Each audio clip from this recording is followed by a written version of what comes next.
Hello and welcome to my 10,000 subscribers new and updated Q&A. Behind me here is a disused railway bridge. Behind that bridge is another bridge on the West Coast Main Line.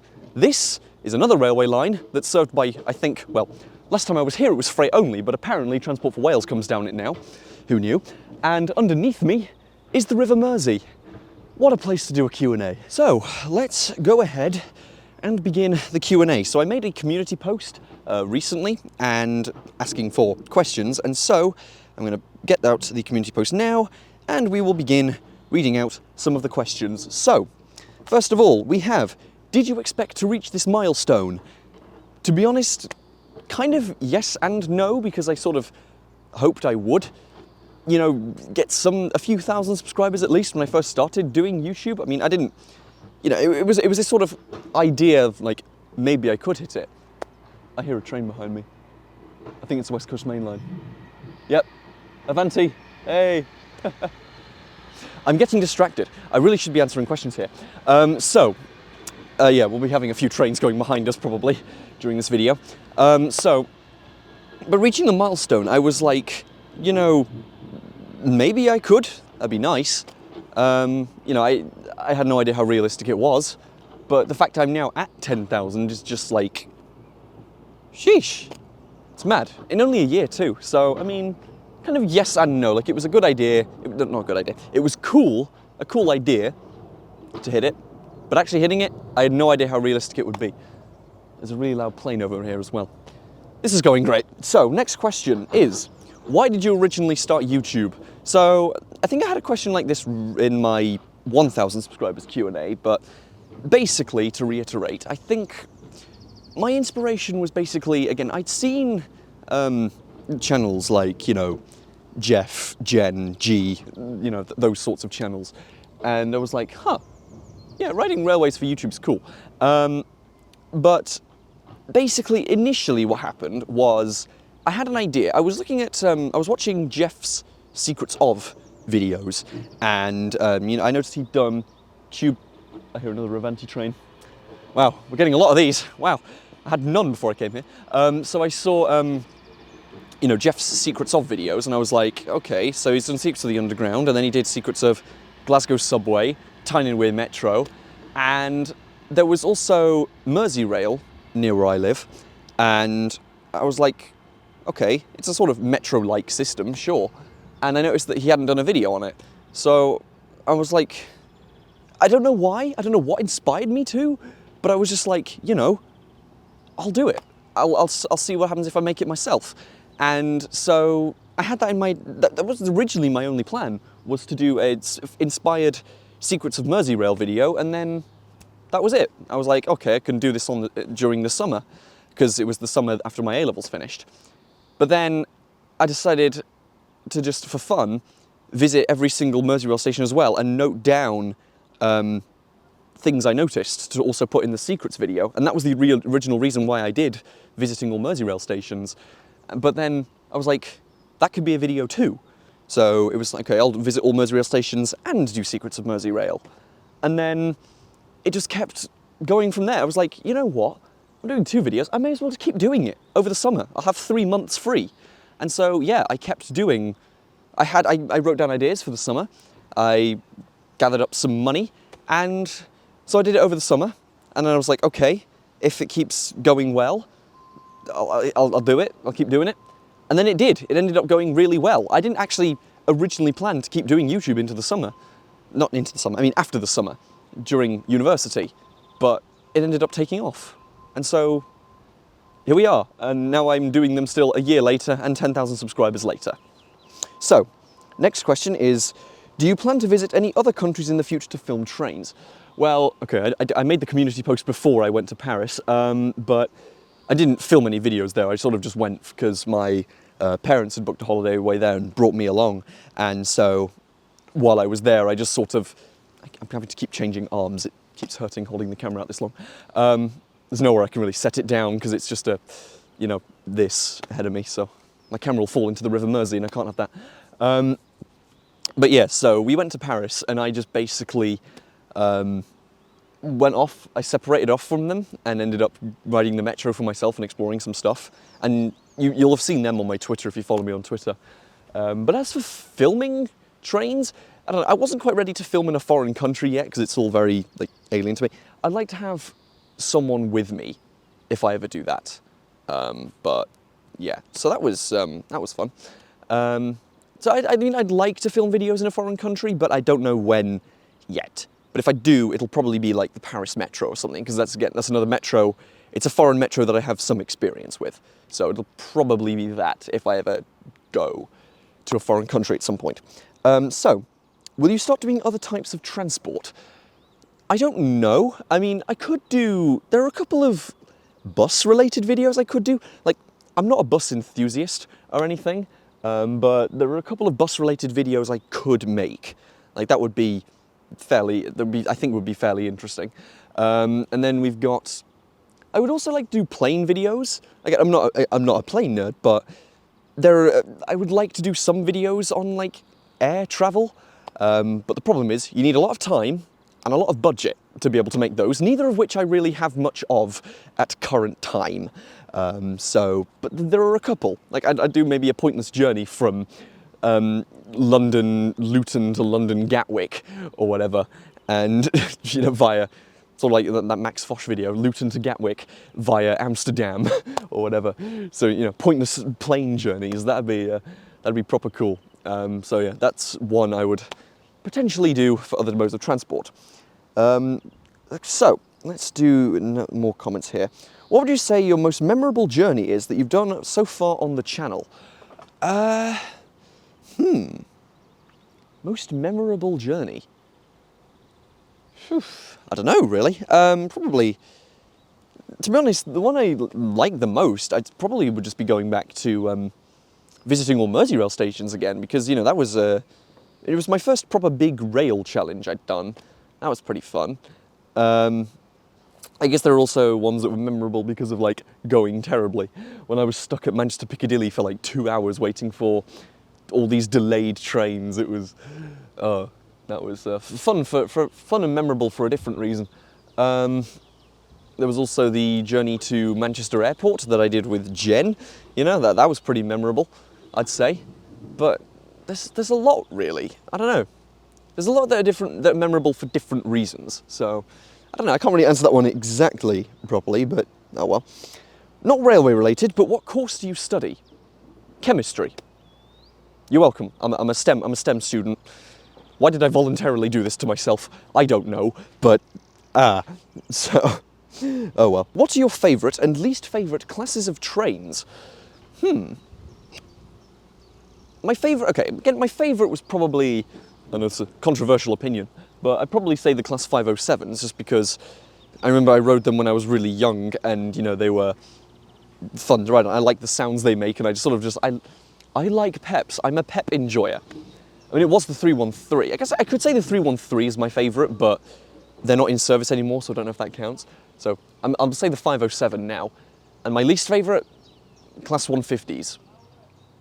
I don't like pacers. Class 150. Sprinters. I don't know why I said pacers. Yeah, Class 150s. I don't like sprinters. They're old. I mean, peps are old. I mean, they're like old in a bad way. And they're just not nice to ride.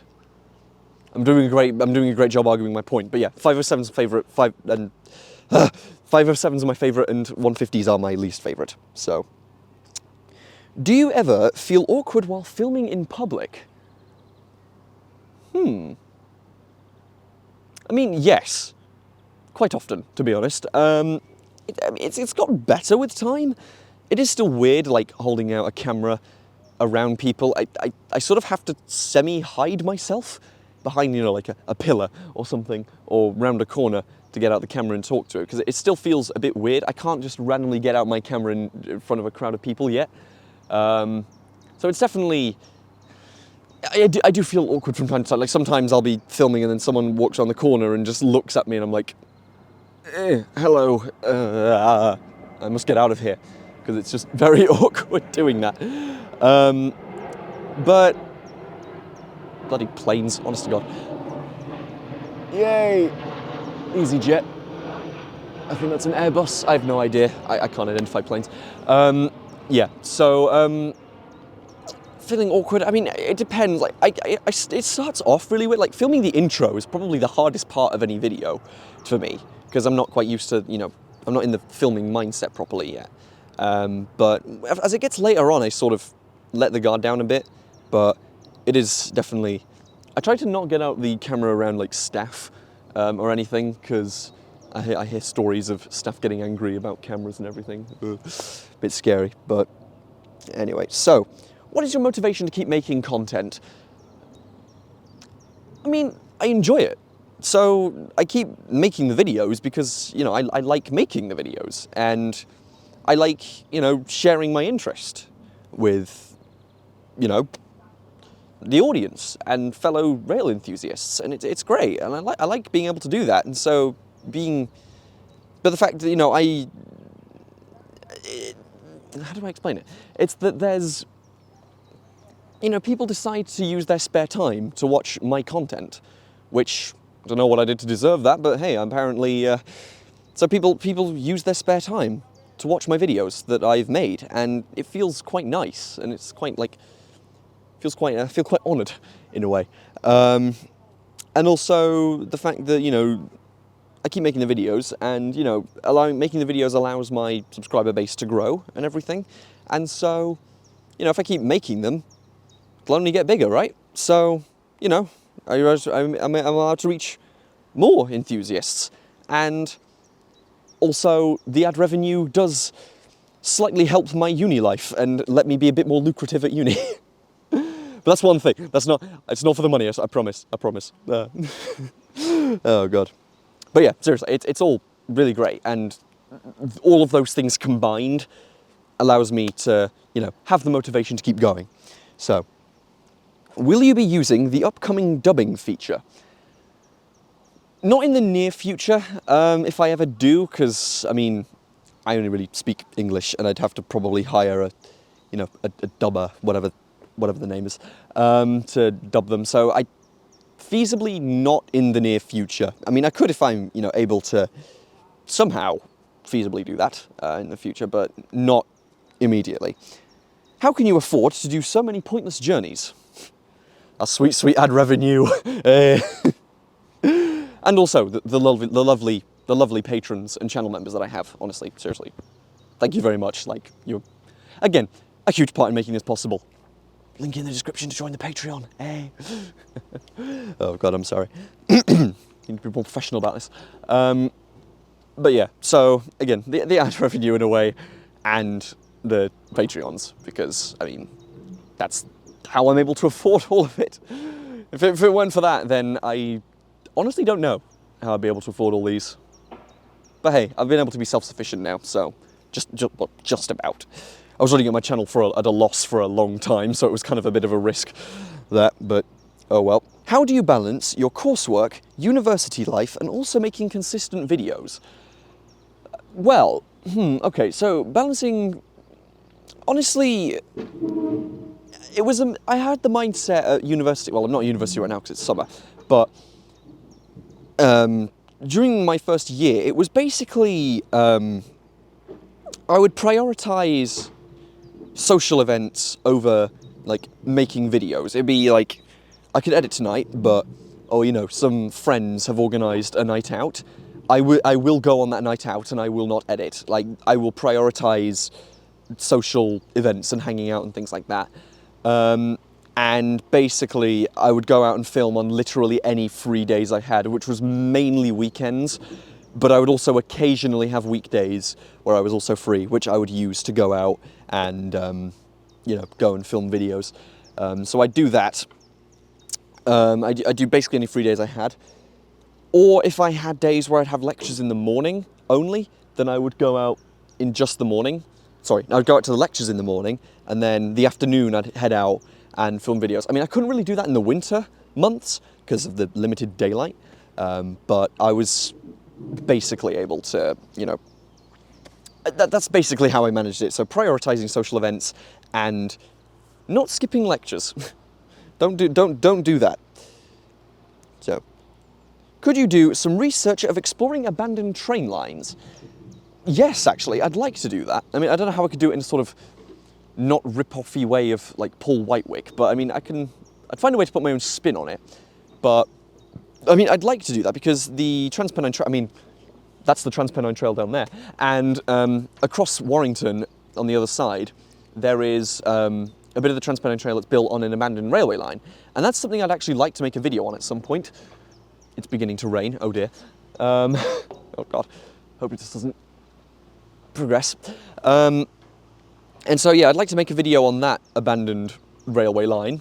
Again, like abandoned railway lines are pretty fascinating to me, and I definitely like to make more videos on them. So basically, yes, I would, but we'll find out. I don't know when, but I'd like to.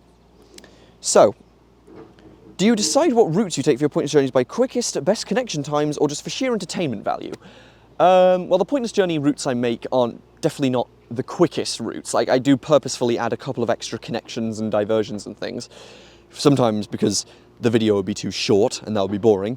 But, you know, for example, I'd say the Glasgow subway video where I, you know, purposefully added in, not the Glasgow subway, the Glasgow Queen Street to Central video, where I purposefully added in a bit of the subway. That was definitely for the entertainment value. And a couple more, you know, for like the Tamworth one where I go to like Birmingham New Street and then do a loop around or whatever.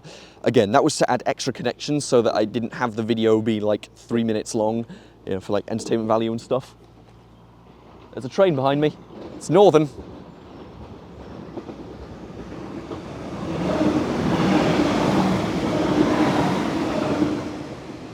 So Northern also goes behind there, not just Transport for Wales. I guess that's maybe part of the Frodsham-Helsby link. Loop or whatever. Cool. All right, so. But yeah, so yeah, what was it? Was I answering the pointless journey question? Yeah, so. Yeah, sometimes I'll add entertainment value, sometimes it's just to make the video longer.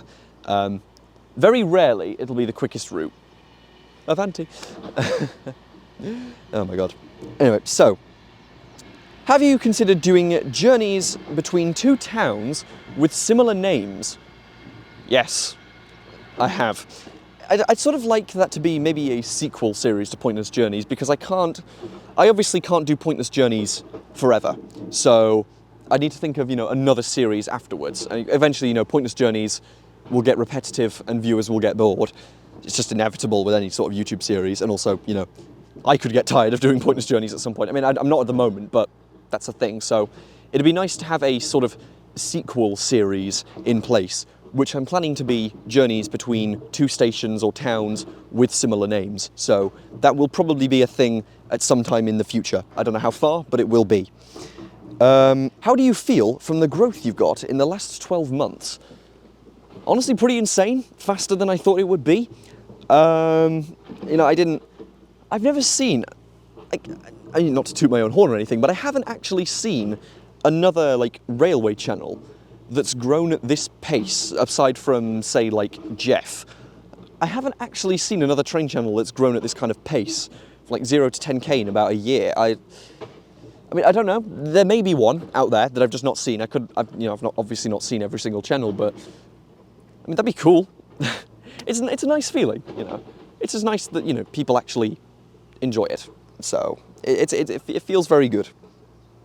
What is the pointless journey you have enjoyed filming the most, and your favourite pointless journey to go on?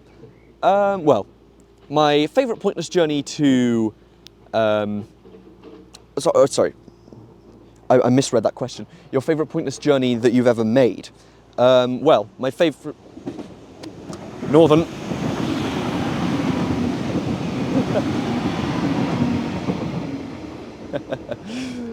So, my favourite pointless journey that I've ever made has actually not been released yet. Watch this space.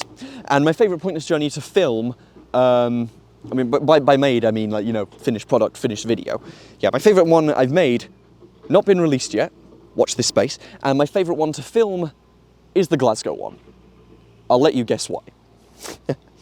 Your favourite Metrolink stop? Altrincham. I like Altrincham. It's pretty nostalgic for me. I used it a lot. And also the fact that it's like, you know, sort of cross between Metro, Link, and proper train station. I find that quite interesting. What inspired you to do the Merseyrail Christmas Challenge? Honestly, it was the fact that I didn't have an idea for a Christmas special. And again, I just sort of thought of it in my sleep. I was, going to bed one night and I'm just thinking, that could be a fairly interesting challenge to do. So, yeah. And that was my sorry excuse of a Christmas special. What is your least favourite tube line? The Central line. I don't like the 92 stock. It's very hot and just feels quite dirty, the Central line. I mean, I know the whole tube is dirty, but I don't know. Just particularly the Central line I just don't like. So that's my least favourite one. Favourite station in London? High Barnet.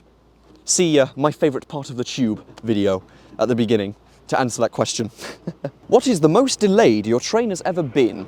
I was on an Avanti service coming home from London, and yeah, we ended up getting stuck behind a 60-mile-an-hour freight train, and we ended up getting home 102 minutes late.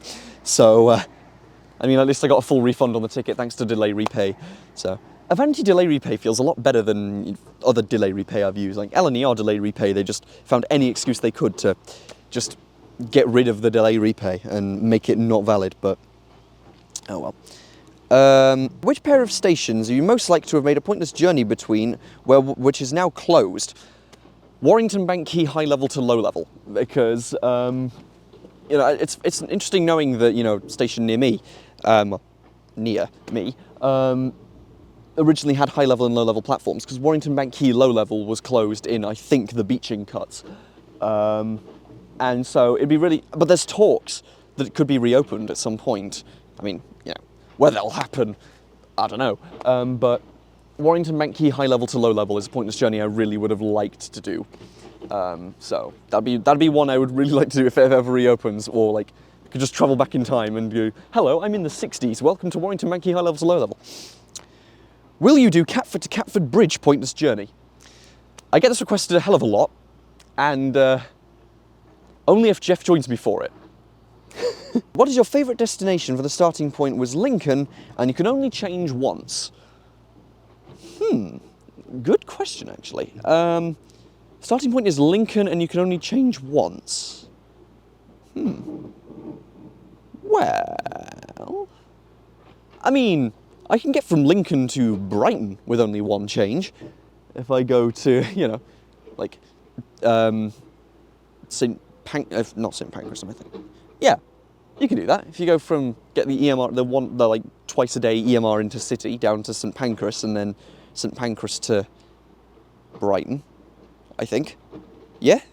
Can you do St Pancras to Brighton? I don't remember exactly. But yeah, Brighton was pretty cool. I'll say Brighton. Brighton was a pretty nice destination.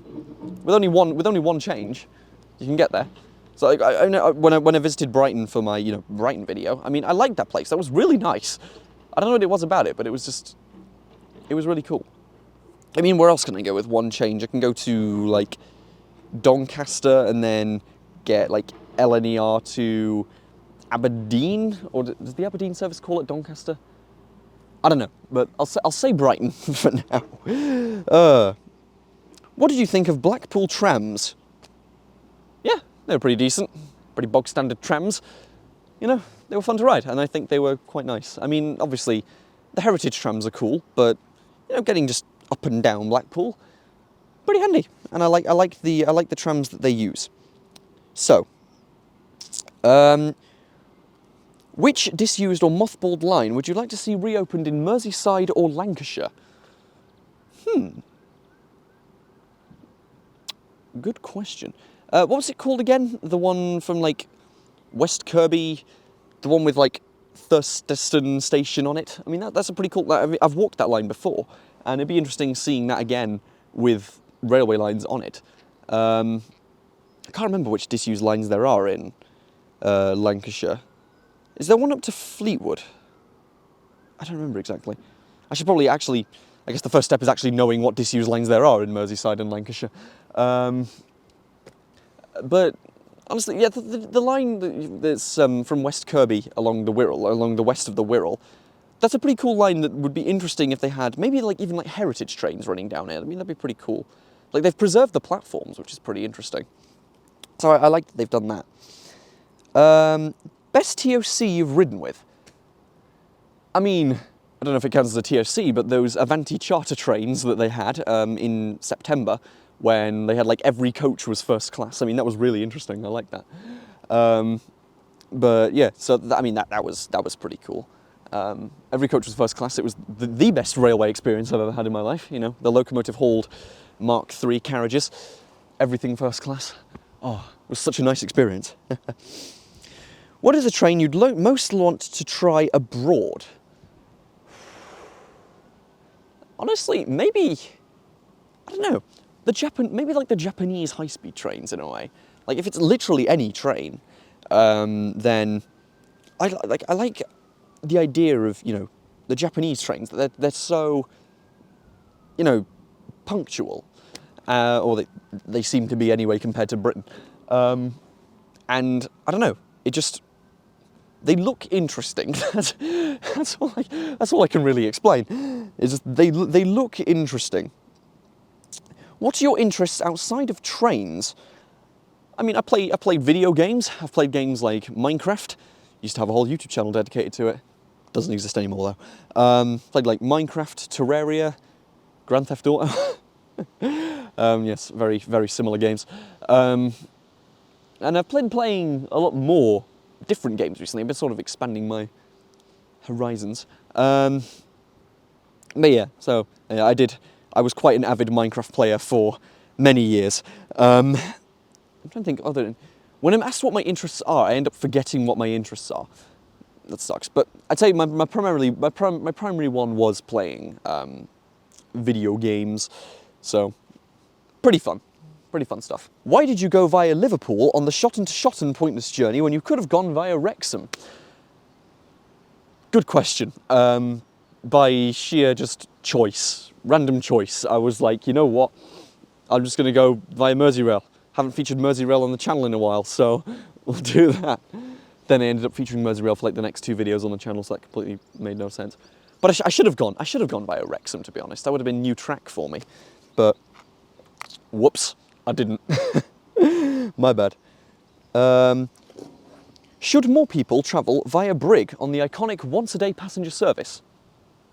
Yes. Do you prefer the Class 777s over the Class 508s?